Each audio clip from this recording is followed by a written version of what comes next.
Yo, yo, yo. Yippee yay.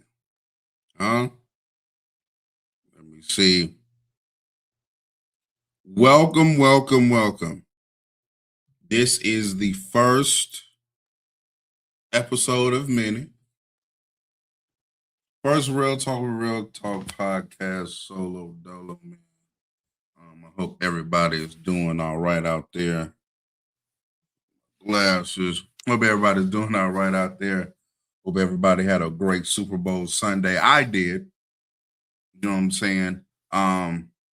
Here on this show, a few things will happen, right?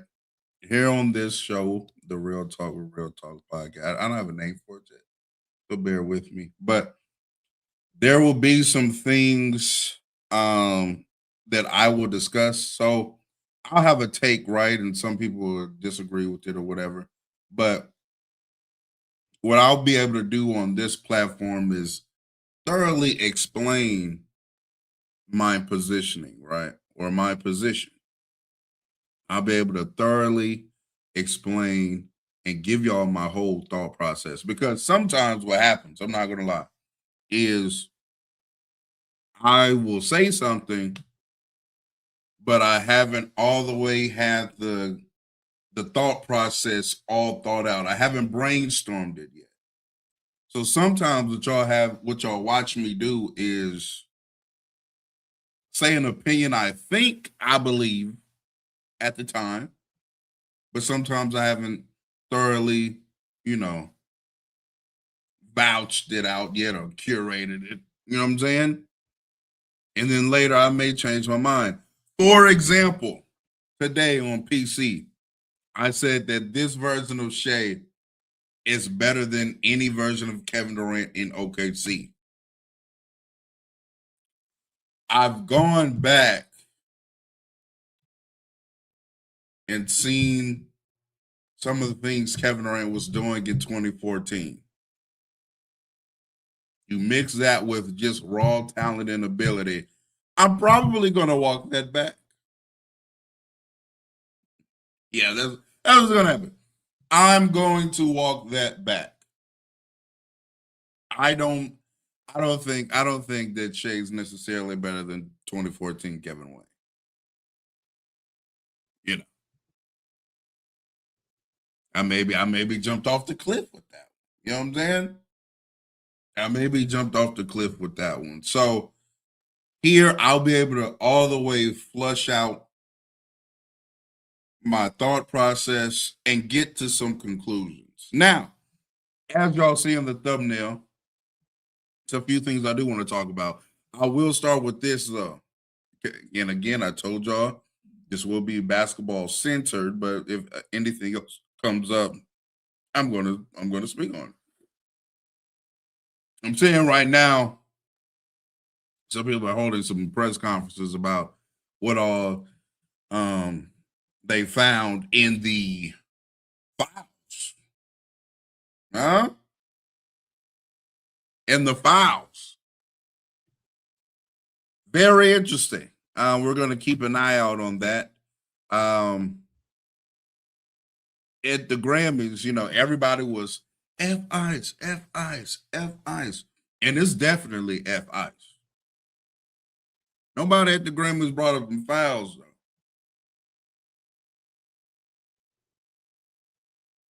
Yeah, nobody brought up them files, though. But again, another conversation for another day. The first thing I want to start off with today. How's everybody doing in the chat? How's everybody doing with the chat? Has Kevin Durant ruined the Houston Rockets? Now, obviously, everybody knows that the Rockets have been struggling. You know what I'm saying? The Rockets haven't necessarily been playing their best basketball as of late. I think in their last 21 games, I believe now they're 12-9. They've been a bottom of the league offense. They've been a bottom of the league as far as offensive rating, points per game, 3-point percentage, et cetera, et cetera. And then what has come about as far as the conversation around the Houston Rockets is, hey, do they need to trade Alperen Sengun. Hey, do they need to trade Amen Thompson? Right? All of this because Kevin Durant has gotten on the team, and for better or for worse, he accelerated the timeline. And the reason why I posed the question of did Kevin Durant ruin the Rockets is because I'm questioning, not is Kevin Durant still an elite player, which he is, but I don't think he's elite enough. I'll get to that in a second, right? But is accelerating a timeline a good idea? That's the question I've been having as I watch the Rockets, and now the narrative and the disposition on the team to most, right? Just not too long ago, just 6 months ago, 8 months ago, the narrative around the team was very similar to what we have right now with Charlotte, who's going to be another young team that we're going to talk about today. Right? Nothing but optimism. Oh, they're healthy. You know what I'm saying? They're playing good basketball together. They're winning. They've getting to the playoffs, so it'll be good for them to have some playoff experience, etc., etc. That was just last year for the Rockets. Alperen Sengun made an all-star team, even though some, including myself, maybe believe he shouldn't have. Right? Jalen Green had the best year of his career for what it's worth. Amen Thompson popped last year. Tari Eason was fantastic for them defensively last year. Right? Jabari Smith was cool. You got Steven Adams doing his Steven Adams thing as far as, screening and offensive rebounding. Even became a rim protector in the playoffs for the Rockets. That was kind of crazy to see, right? You got who else was over there? Dylan Brooks was performing at a high level. You know what I'm saying? Fred VanVleet is cool. And so the narrative around that team, right? As soon as Ime goes over there, they're 500 the first year. The next year, they're a playoff team. They're the second seed in the West. So everybody in the offseason is like, oh, man, if the Rockets, the Rockets make a move, maybe they could contend. Right? If the Rockets just can get a better player than Jalen Green, maybe they can do something. And so what do the Rockets do? They make this big move. I'm going to revisit that, Nora. I'm going to revisit that. They make this big move where they off Dylan Brooks. You know what I'm saying? And some other pieces I've already forgotten. But you acquire Kevin Durant. You acquire Kevin Durant, and now the expectations for your team shoot through the roof, right? You were the second seed last year. Now you have this bona fide superstar on your roster now. Now it's time to compete for championships. And you know what's actually the comparison that has fallen into my mind now? Of course, they weren't able to go out and get such a big fish like Kevin Durant. But the Atlanta Hawks, what was it, 20, I believe it's 21? 21. They make an Eastern Conference championship. And so based off the result of their season, they thought they were better than what they actually were. And I believe that has happened to the Houston Rockets. I believe that the Rockets in the front office and some of the fans said, hey, we're now a second seed in the West. But in all actuality, when we really step back and take a look at it and think about it, who actually thought, yes, they were the second seed? Did anybody last year think the Rockets were the second best team in the West? No, nobody thought that. So again, letting the results make you think you're closer than you actually are. Right? So now you have Kevin Durant on this team full of youthful and flawed players who had a good season, but still youthful and flawed. And so the narrative has quickly shifted from, oh, yeah, they're this young core, they're on the come up, give them some time, they're going to be something in a few years, to, oh my goodness, we need to trade him. Amin Thompson is trash. And it's like,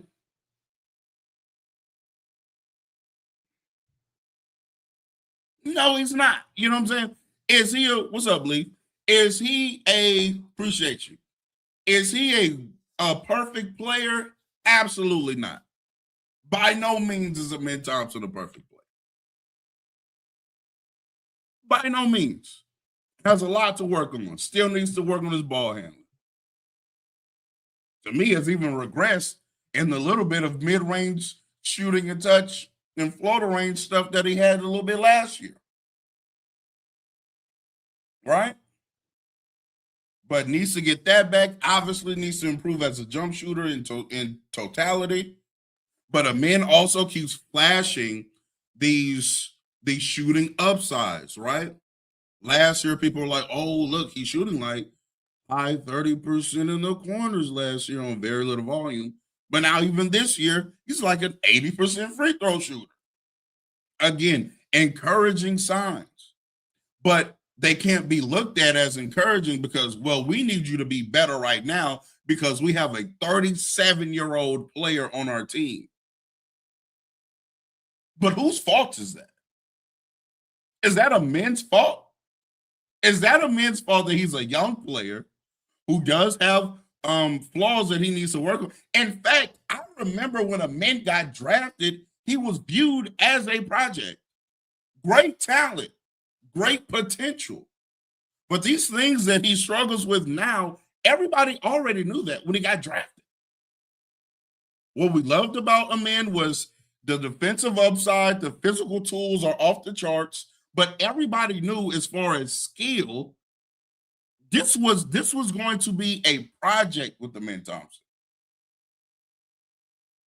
But now it's trade him because Kevin Durant's on the team.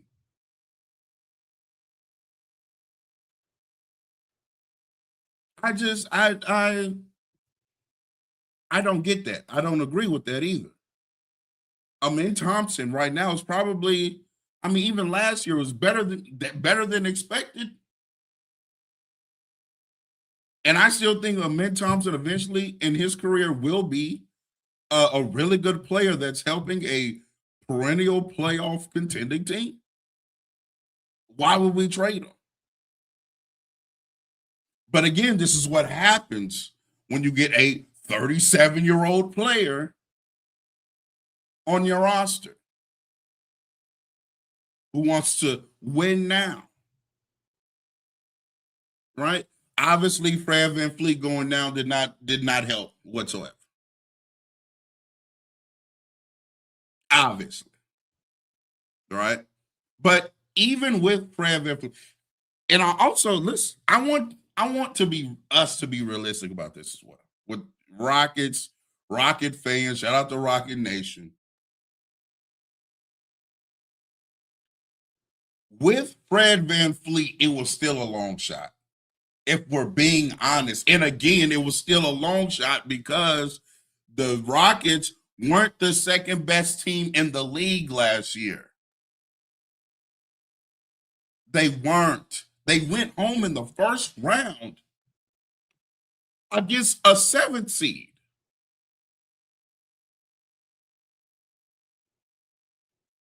Adios. Peace. going in the first round.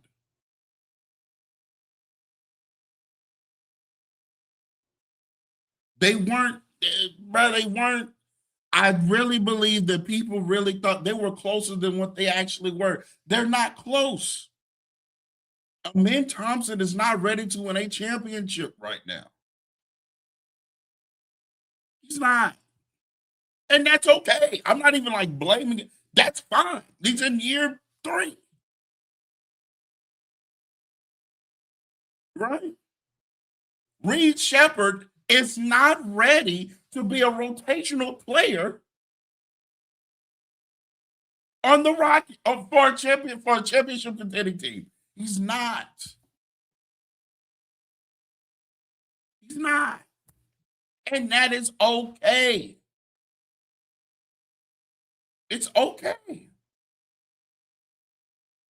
Jabari Smith is not ready to be a starter on a championship quality team yet.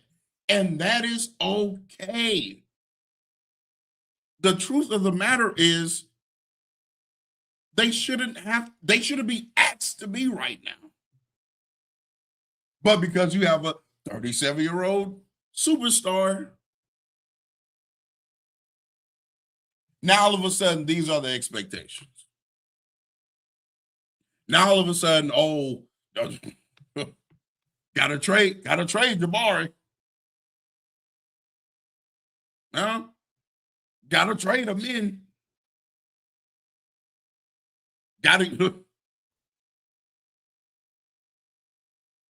Like, no. Now, as far as Sengun, let's pivot to Sengun.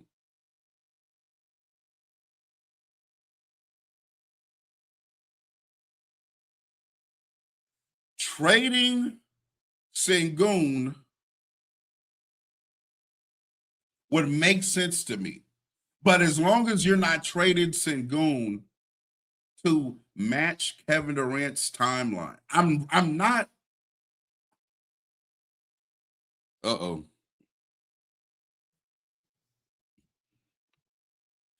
Kevin Durant's timeline is not my main concern if I'm the Rockets and I'm the front office. I'm sorry.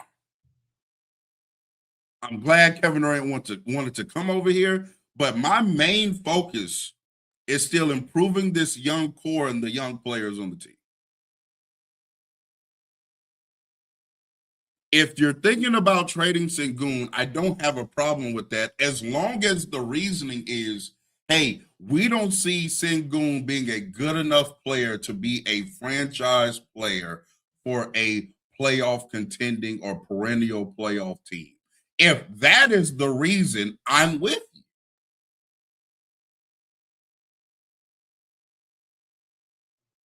I'm with you. And funny enough, if the Rockets had rushed, if they didn't rush to go out and get a Kevin Durant, maybe this offseason, after another season of development. Now, guess what? Milwaukee's looking for a young star and young players. Now, instead of acquiring Kevin Durant, now I might go out here and get Giannis.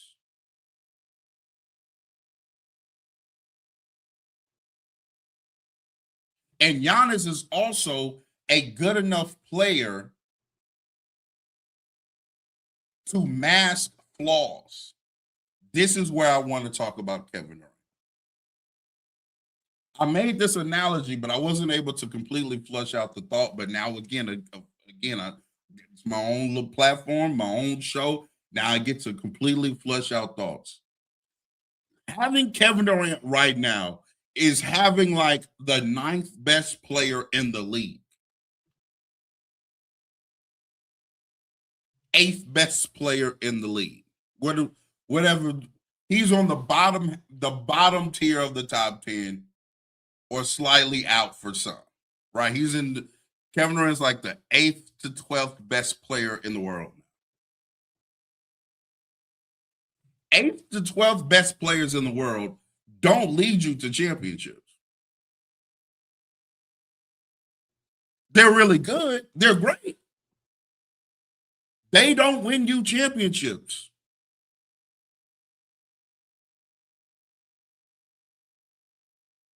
They don't. Think about or if they do, look how good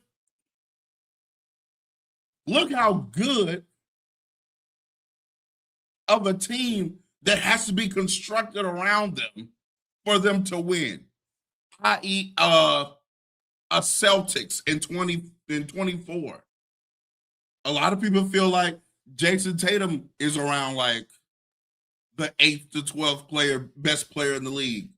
And he had Drew Holiday, Derek White, Jaylen Brown, Porzingis, Al Horford, Peyton Pritchard. Like, look how good of a team has to be constructed to win when the best player on your team is like the 9th best player in the league.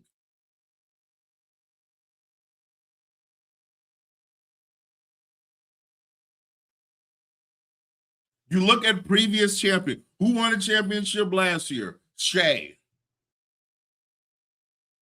Upper echelon talent. Masking those massive offensive holes that OKC has. And that's what I'm saying. And this is not a knock to Kevin Durant because Kevin Durant's 37. It's like, yes, he's an elite player. I got that. However, Kevin Durant, in my opinion, now isn't good enough to necessarily put you over the hump if he's your best player. That's what I'm saying. Again, even if Fred VanVleet was playing, in my opinion, they're still not better than the Thunder or Denver. And part of that reasoning wouldn't just be because, OKC and the Nuggets have better role players. True to some extent, if you want to, but it's also because Nikola Jokic and SGA are better than Kevin Durant. Again, I'm not saying this as a slight or a knock to KD. I'm just saying what it is.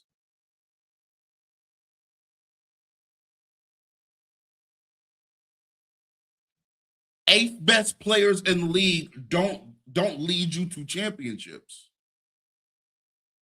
They don't. Last year, Shai. 24, just explained that, Tatum. 23, Jokic. 22, Steph. 21, Giannis. 20, LeBron and AD. 19, Kawhi. 18, 17, KD and Steph. 16, LeBron. 15, Steph. 14, now we get to another one. Look out, but again, historically great coach, great roster, great team play. Like your team has to be very, very good, very elite.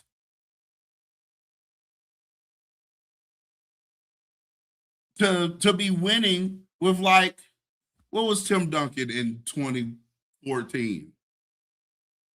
Like the 10th best player in the league.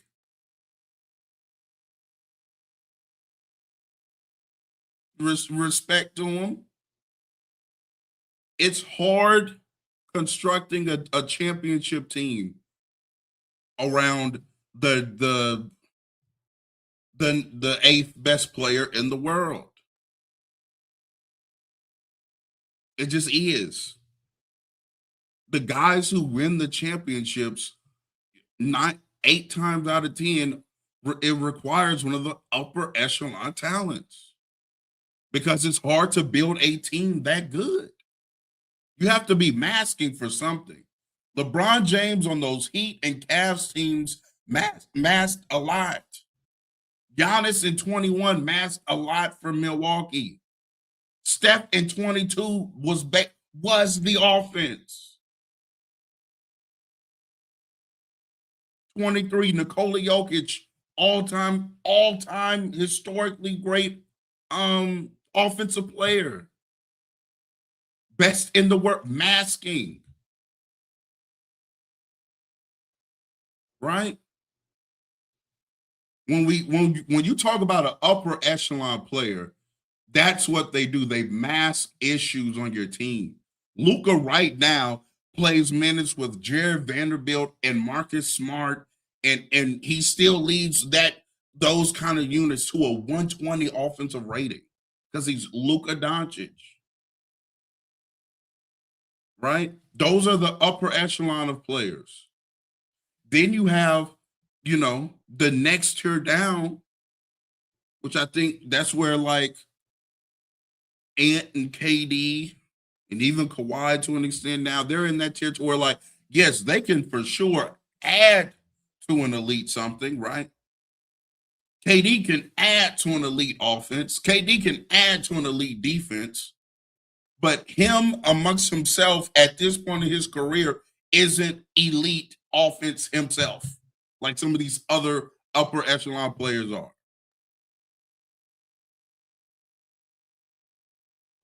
And so with the current roster that the Houston Rockets have,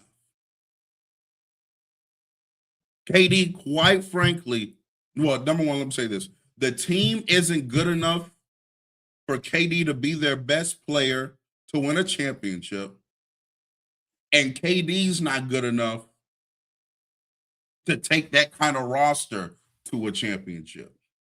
They're both not good enough for each other.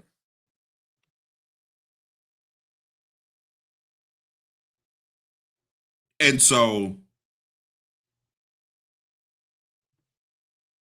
you're just kind of here, and it's like, yeah, we made this move to do like I'm questioning what are the Rockets what exactly are the Rockets about to do that's like they're about to get bounced in round one or two.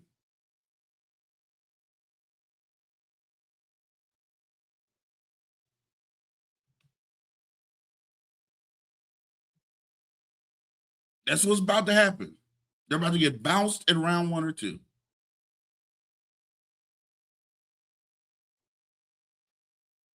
And if Fred VanVleet was for sure playing, I would say they get bounced in round two of the Western Conference Finals.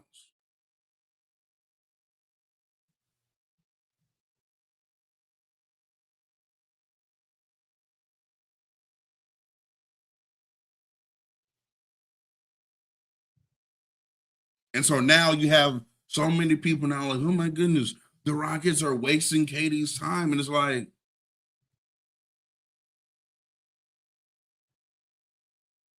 no, they aren't. It's they're young players that's learning to play.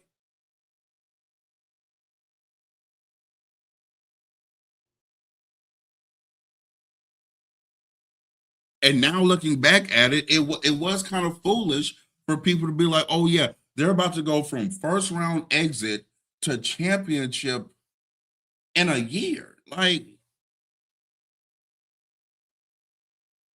that's not good process as an organization. It's not. It's not. And now you have this older player on this roster who doesn't at all fit your timeline. Now he's got you looking at some of these it like what Amin Thompson this is what's like really bugging me. It's not even so much the Sengun part. What Amin Thompson can't do, he couldn't do last like this isn't anything new. Oh my god, Amin can't shoot. We knew that last year.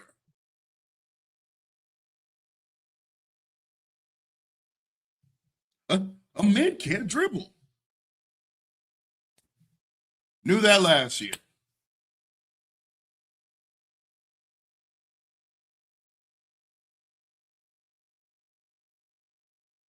Knew that last year. Now, another point I want to pivot to. The point about Sengun, Y'all, I have been getting, oh my goodness. Real talk, but real talk. I mean, Sengun's just 23.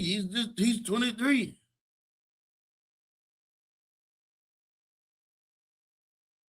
The names in which some Sengun fans bring up,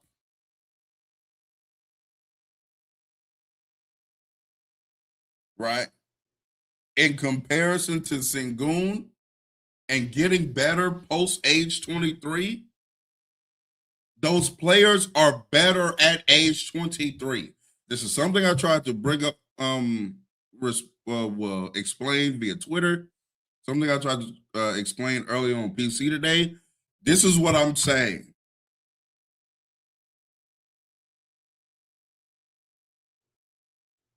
Stop just saying he's 20, he's just 23. When 23, for the caliber of player that you want Sengun to be, the other players that are actually at that level are far better than him at 23. They're saying 23 like great things by great players aren't getting accomplished at 23. At 23 years old is Harden's first season in Houston. Is Sengun even close to first year Houston Harden? He's not even close to that level of player. 23 was Ant last year.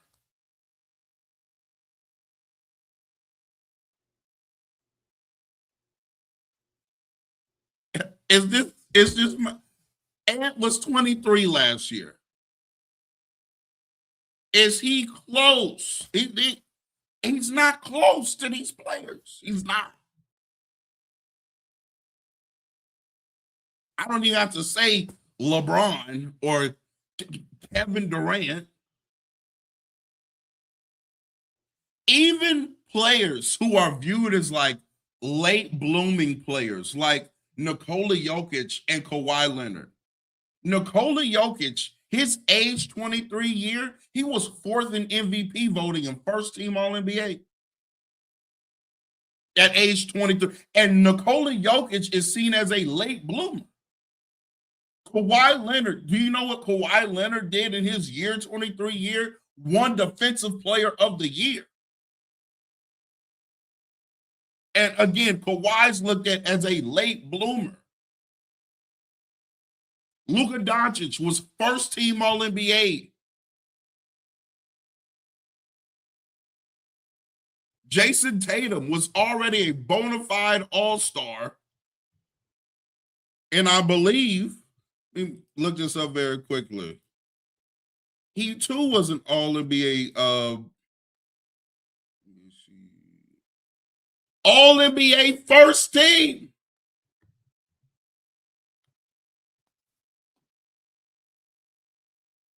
So this 20, oh, he's 23.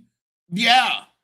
For the caliber of player that y'all are wanting him to be, those kind of players at age 23 are already elite.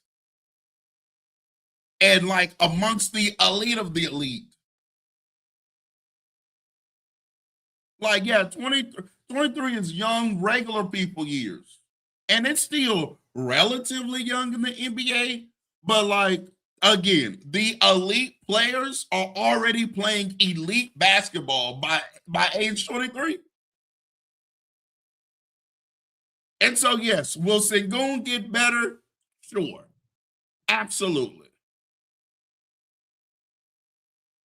Absolutely. He'll get better. But this is what I'm saying. Sengun can get better and still never be as good as Luka was at age 23. Sengun can get better and still never be as good as Jason Tatum was at 23. Never be as good as Harden was at 23.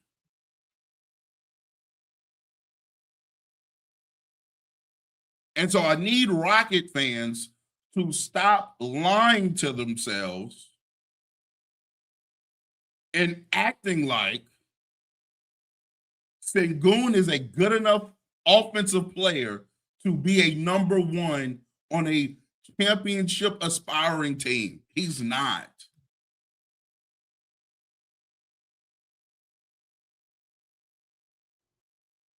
He's not.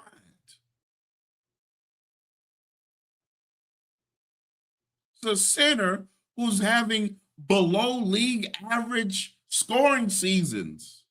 He's a center. He's a center that doesn't finish well around the basket. He's a center that's not great in pick and roll. He's an undersized center that can't shoot. I would. I,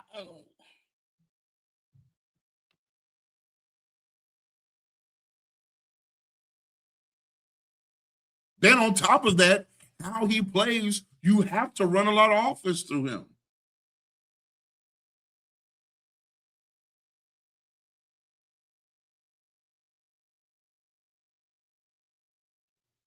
So, like, no. Oh. If you want to try to get rid of Sengun, right? Be early on that. I get that. Everybody else, they're young, developing players with very high floors. The difference to me between like Sengun and a min, I feel like a min at worst can be a high quality role player on a really good team. For Sengun and his play style, I feel like Sengun is either he has to be like a star functioning player. Because he doesn't do any role player things well. He's like, well, I mean, he rebounds. I give him that.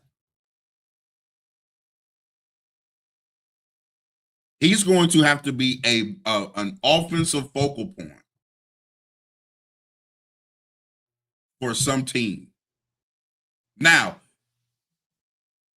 Sengun and like a Bexham, I just said in the chat, Sengun potentially like manning some people's backup units. I think that would be cool for him, right? But you just paid him like he's, you know what I'm saying? You see what I'm saying? Yeah. Like this nigga's like he's Nurkic or something. I mean, it's what it is, man. He's not. He's in my opinion, because time will tell. But in my opinion, he's not. He's not good enough to be your number one on a any kind of team.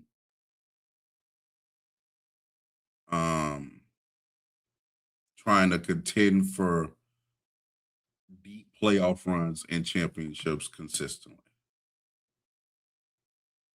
Now, two, Cooper Flagg. Let me talk about Cooper Flagg very quickly because what Cooper Flagg has been doing recently is absolutely phenomenal. And so kind of naturally, especially because we have the ball head menace that wants to stir up drama with Luka because he's now overcame his guy on the MVP ladder. Right? We don't need to say when we already all understand. But Cooper Flagg and his amazing play, we're now questioning, oh, is this the best rookie in Mavs history? Okay. Is this the best rookie in Mavs history?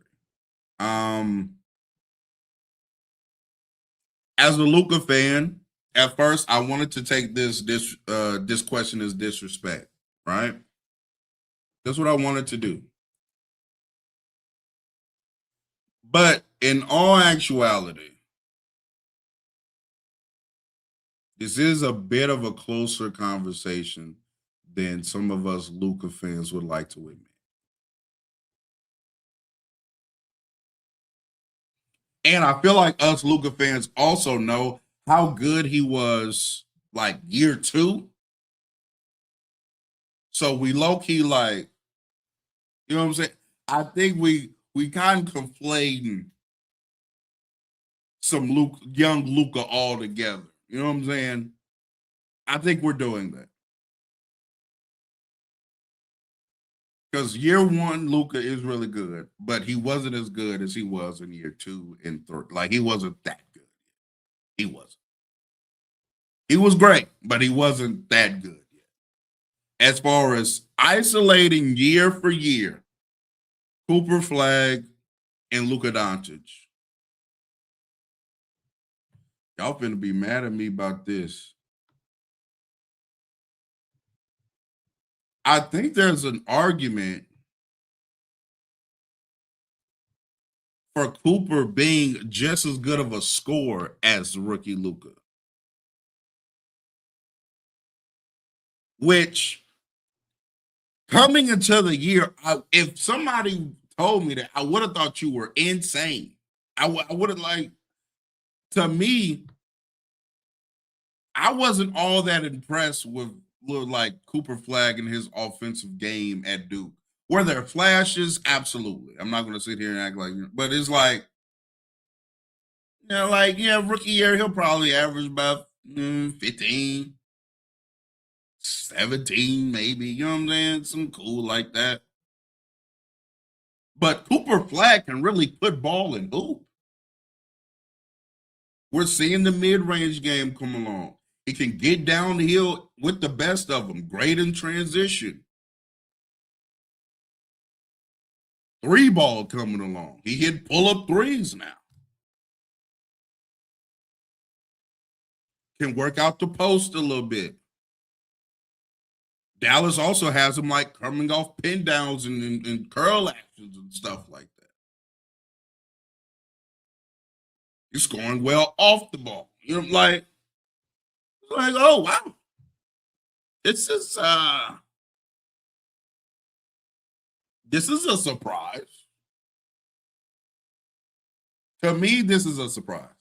I have been absolutely flabbergasted with how good Cooper Flagg is as a scorer already in the NBA. I'm not going to lie. And I think as a scorer specifically, I do think he has an argument against Luka.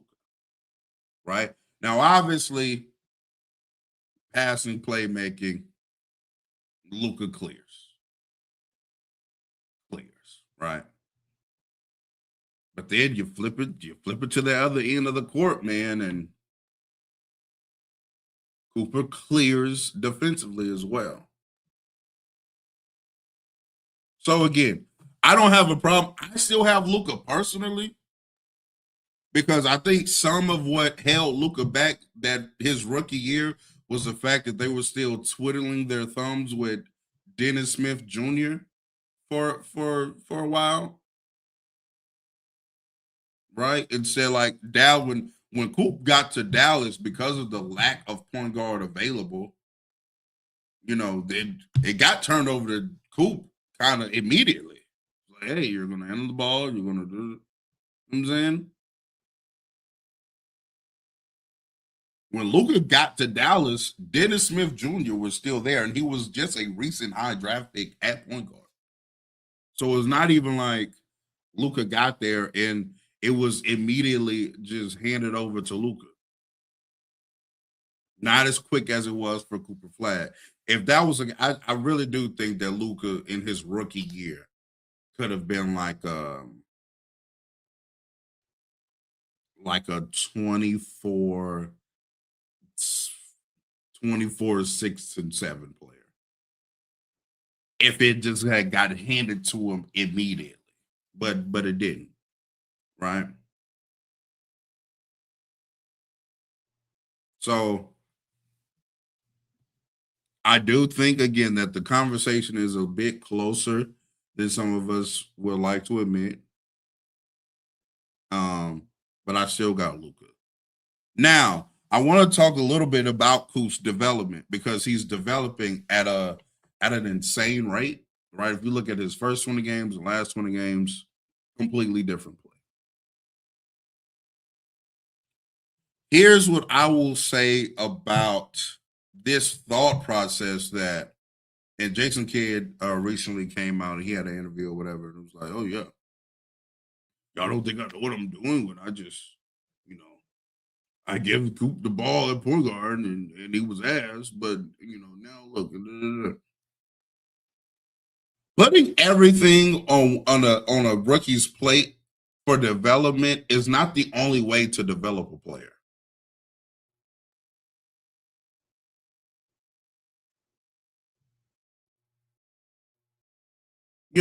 Splitting responsibility up and giving it to him little pieces that at a time, we've also seen that work tremendously well as well.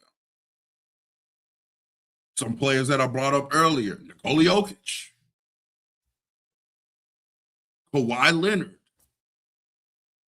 right? These are players that later down the line definitely developed different skill sets. But it wasn't because, when he's a rookie, we just gotta throw it all on him and see what he does, see if he can swing it. Like, that's not the only way to develop a player.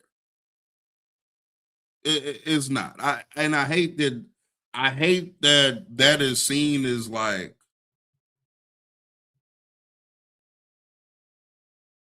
in my opinion, things are always quality over quantity, right? I think Cooper Flagg could have been still this good right now, even if you don't dump all point guard responsibilities on him early in the season. I truly feel that way. I'm not saying that he can't do it here and there and you make sure he gets some reps of it. That's not what I'm saying. But him doing that for a majority of games, like I truly feel like they could have still played the Nimhard brother, gave Coop some PG reps, and he still could have been this good right now. And I said this before, I'm going to say it again. Dallas wasted a lot of time bull jiving with Coop. Dallas was supposed to be a team that could compete this year. The thought process was, hey, we got Coop, we wait till Kyrie gets back, Coop and AD hold it down. Obviously, AD hasn't been available, but that was the thought process. And when AD was playing, you weren't winning games with this group because you weren't playing in the most functional way possible.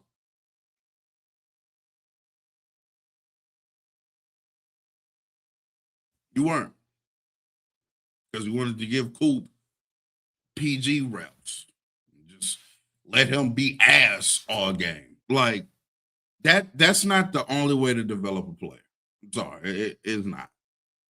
I've seen too many times where a player can incrementally get some more and more responsibility, and that turns out to be just as good of a formula to developing a player as let's just throw the shit load on him and see how he works out. Like,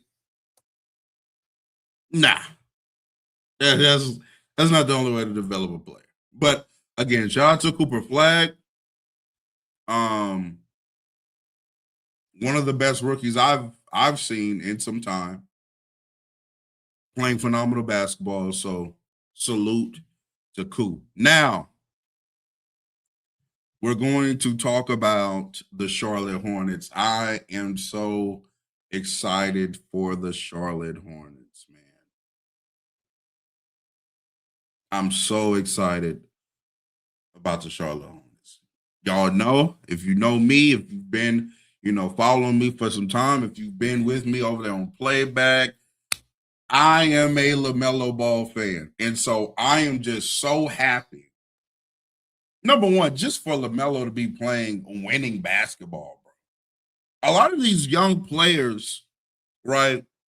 These talented young players who are high picks, right? Mind you, teams are drafting high for a reason. These high-picked, highly talented young players go to these boo-boo ass franchises, and because they don't win over there in them boo-boo ass franchises, they start getting labeled in typecast and things I just don't agree with. People labeling LaMelo Ball not a winning player.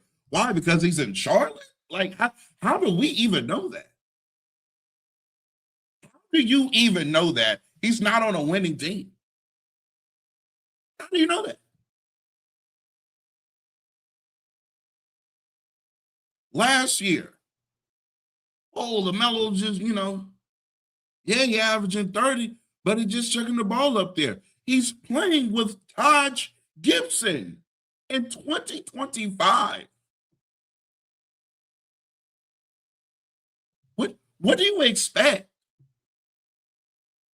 I just I don't understand.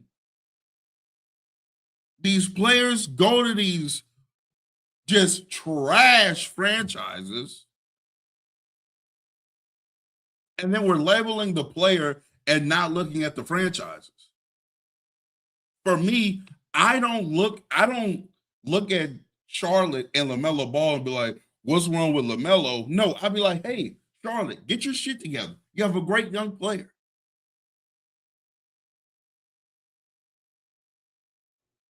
Craft a good team around him.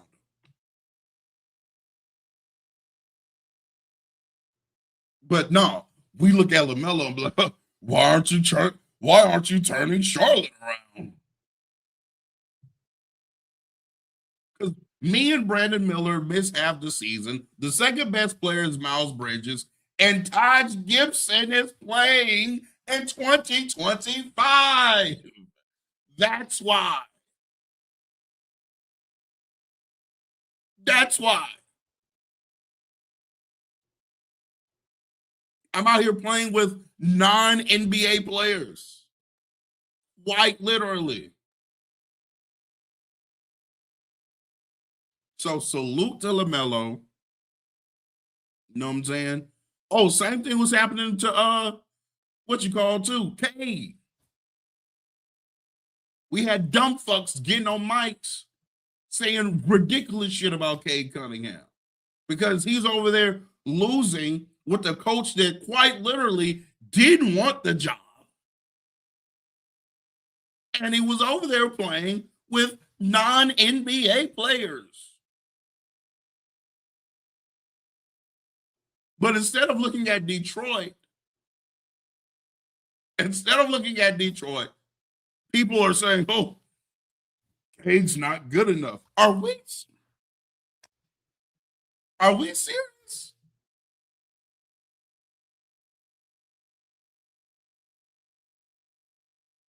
Are we serious? Yeah. Killian Hayes was starting for the Detroit Pistons. And we're looking at Cade Cunningham. Talking about, what are you doing? Huh?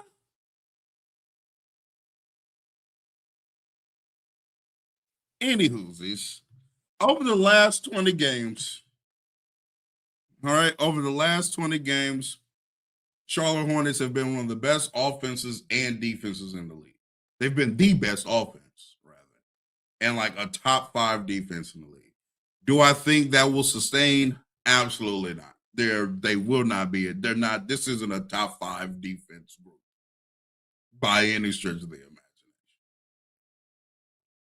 However, I did predict this will be a really good offensive team if everybody can play. I said that on the pod I do with Gifted West and Derek. Make sure y'all check that out. That's over there on Gifted's page. But we do these preseason shows, and I said preseason, LaMelo Ball, Brandon Miller, if he can play, Con Knipple. Like they have real offensive talent over there. And I'm just happy for them. I'm happy for the city of Charlotte. I'm happy for LaMelo that these players can finally be healthy and play together. And you see that these are talented young players. It's a good group. It's a good group of young players, young talent.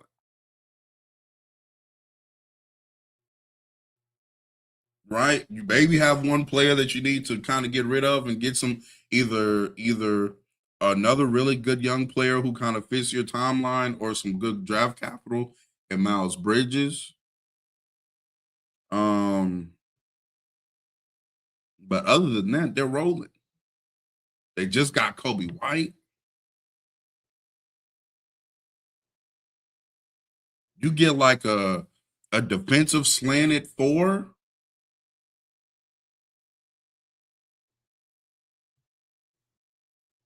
And this team may and probably a starting as good as Musa has been. I don't know if he's a starting center. I don't know that, right? I don't know that, but he has been great for him this year. He has been great for them this year.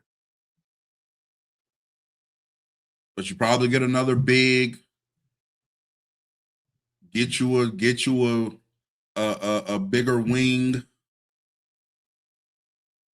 because that's basically all a four is now. Is just a bigger wing, a bigger wing with some defensive chops that can hopefully like at least hit an open jumper or something like that.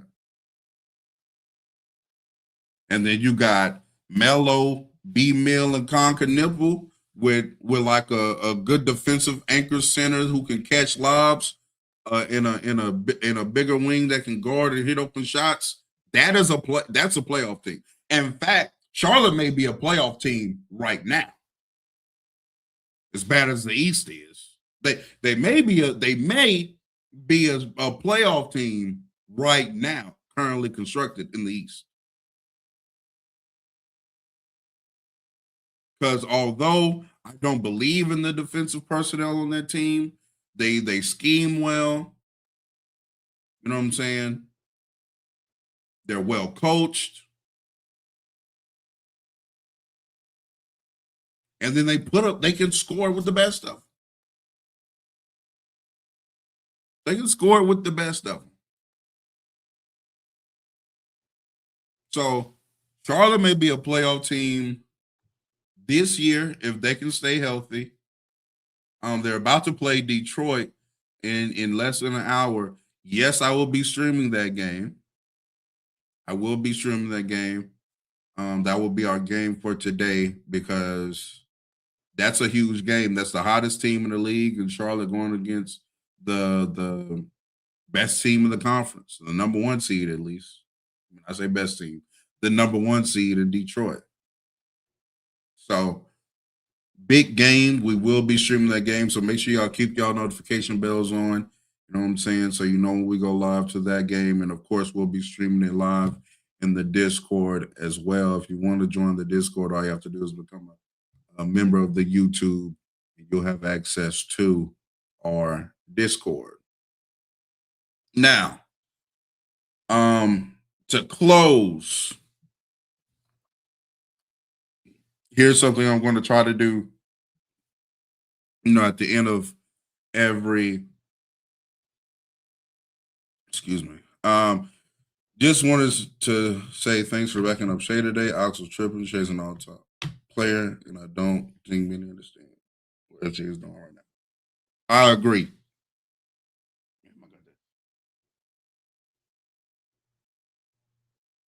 Got the hiccup, excuse me. Okay. Yeah, just wanted to say thanks for backing up Shay today. Ox was tripping. Shay's an all-time player, and I don't think many understand what Shay's doing now. I agree. I still think I'm wrong. I'm probably wrong about that. Shea isn't as good as KD in 2014. I jumped off the cliff before I realized it was a cliff I was jumping off of. So my apologies. However, even that being said, it's still not far off. Like Shea is playing at that level. I know I didn't have Shea on the docket, so but just very quickly. What Shea is doing is absolutely crazy right now. He's having a more efficient season than Steph Curry as far as raw shooting percentage did in 2016. And even when you take into account, and really, in fact, to me, it's still more impressive Shai doing it than Steph doing it in 2016, even though Steph's 67 true shooting in 2016 is like, I'm sure relatively is it's a way higher plus number than what Shai is as far as his relative true shooting is right now, right? I'm sure like 67 true shooting in 2016 is probably like plus, I don't know, probably at least plus 10 or something crazy like that. Let me see.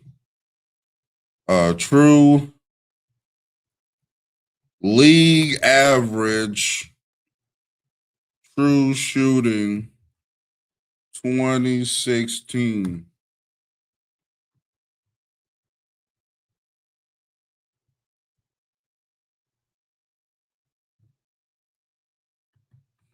What's up, CZ? Y'all, real talk. Are you ready for the game? The pure, masterful, biggest asshole class of the night. Battle for the 14th seed. No, we're gonna be watching the Hornets versus Detroit. I don't know what game you're referring to, pal. That's what we're gonna be watching.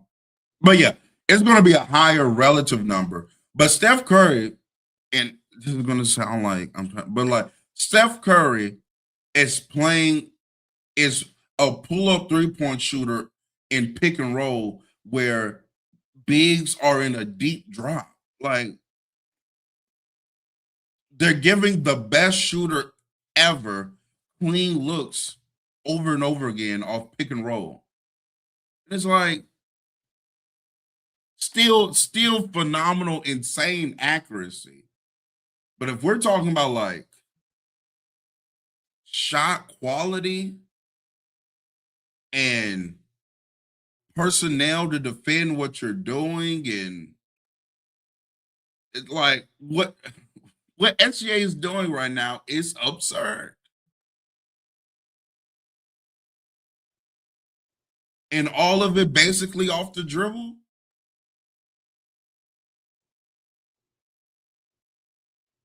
I think the last time I checked, Shai's hitting 61 or 62% of his twos. That is, it's insane what Shai's doing right now. And so, yes, do I think I jumped off the cliff and saying that Shai is better than any version of Kevin Durant in OKC possible. And actually, let me stop calling it a cliff. But I'll say this: I may have went a bridge too far, but that's not a cliff. And anybody that's coming to the conclusion that Shai this year is better than any version of KD and OKC, they have an argument. I'm not saying that Shai wins the argument, but I don't know why my glasses keep being tilted. It's a conversation. That's how good SGA is playing right now. But then I went, like I said, I did go back and look at Kevin Durant in 2014, and my it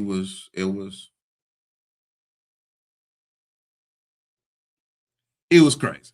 I'm not only like the accuracy numbers and the efficiency and all of that, but this is also like before Jones fractured KD. And so he legit out there 7 foot moving like a go. I low key hey, yeah. Kevin Wayne in 14 is still better than Shai. I was wrong on that. But I just wanted to give my respects to Shai. Even though I'm changing my mind on that position, I wanted to give my respects to Shai. Because again, what Shai is doing is it's absurd. It's absolutely absurd what Shai's doing, and he belongs in those kind of conversations. That's where Shai. That's where Shai is now, and it might be deemed disrespectful to some, but that's where he is right now. All respect to SGA. He eventually be an MJ and Kobe convo if it continues, but 2013 to 2014 is probably KD. Actual downhill ability is nothing. Yeah, yeah, yeah. KD in 14 is. I misspoke. Apologies. I misspoke. But yeah. Oh yes, I will be watching Pistons versus Hornets. Who do I have as far as that game? I'm going to go with the.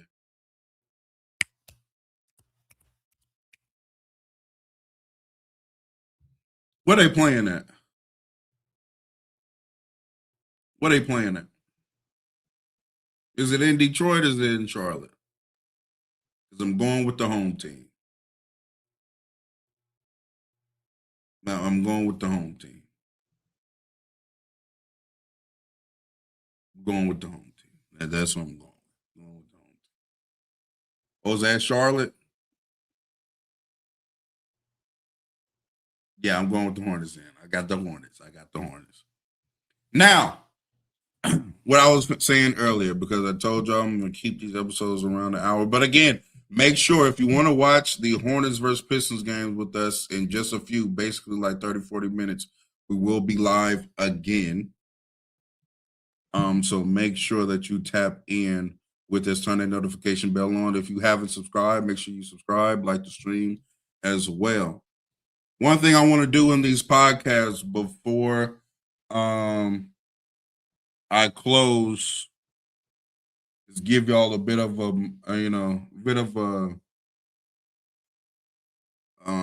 don't want to say motivation speech or whatever, but like maybe some words of encouragement or just some words that people may need to hear. Or let's say message for the day. Let's call it message for the day. Um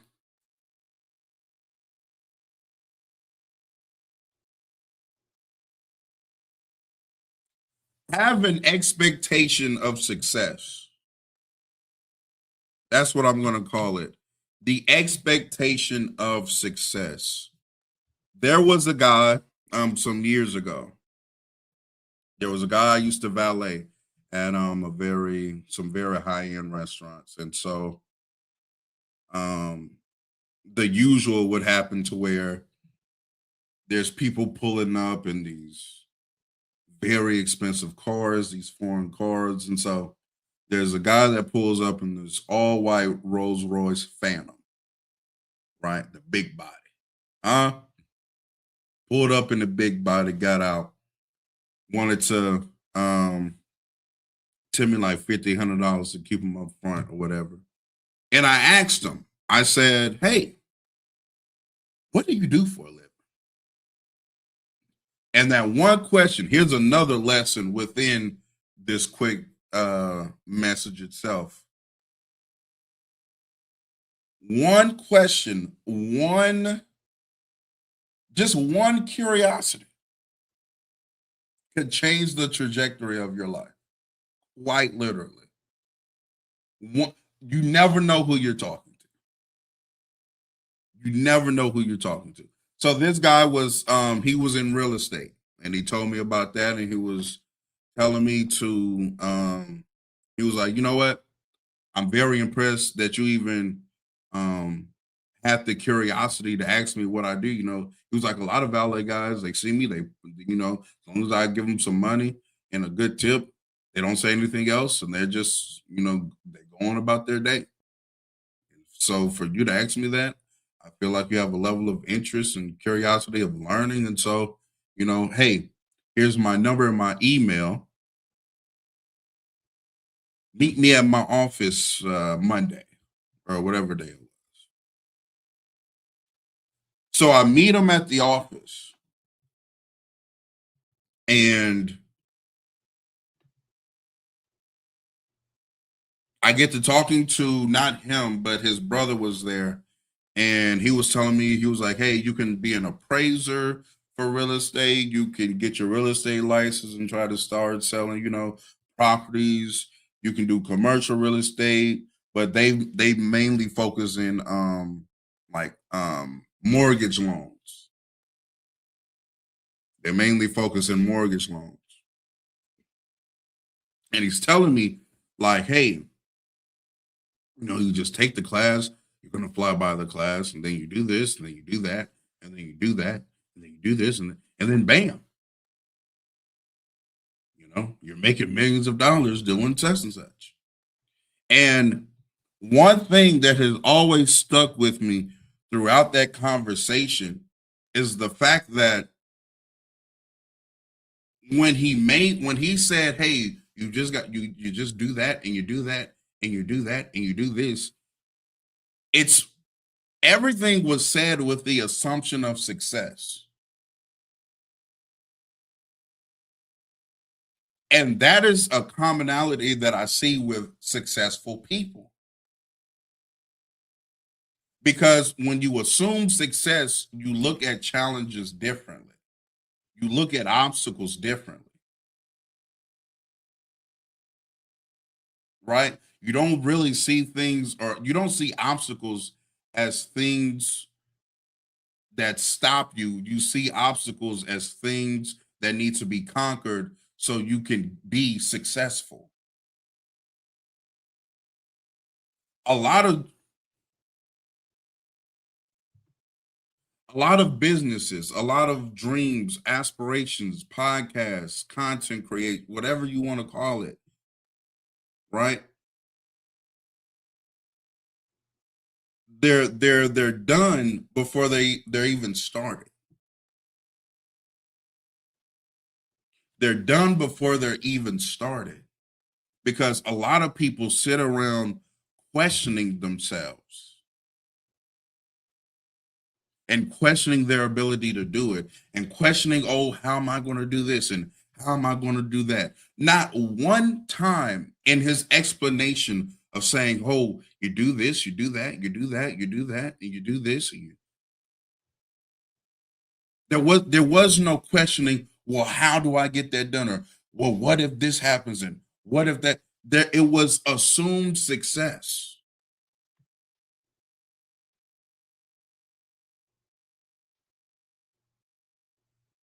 And I feel like a lot of people are, not seeing the growth that they want, not seeing the the fruits of the labor that they want, because they don't assume success. Instead of focusing on their goal, they focus on all the things that could prevent them from getting there in the first place. And so, my message to you today is to shift your mindset. Assume success. If you want to be a YouTuber, don't sit around questioning yourself. "Oh, but what if I can't do this? And what if I don't have that level of..." Hey,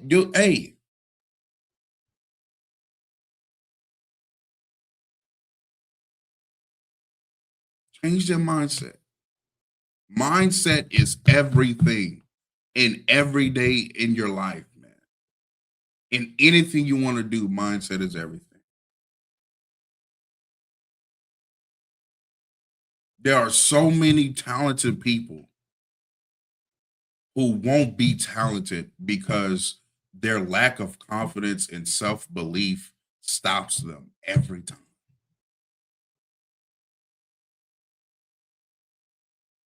Confidence and self belief gets you a lot further than you think. Just those two things.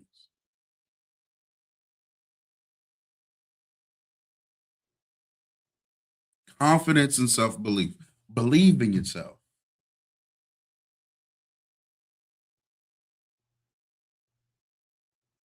Believe in yourself.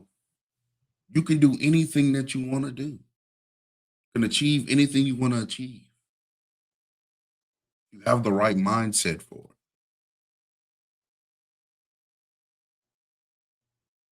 So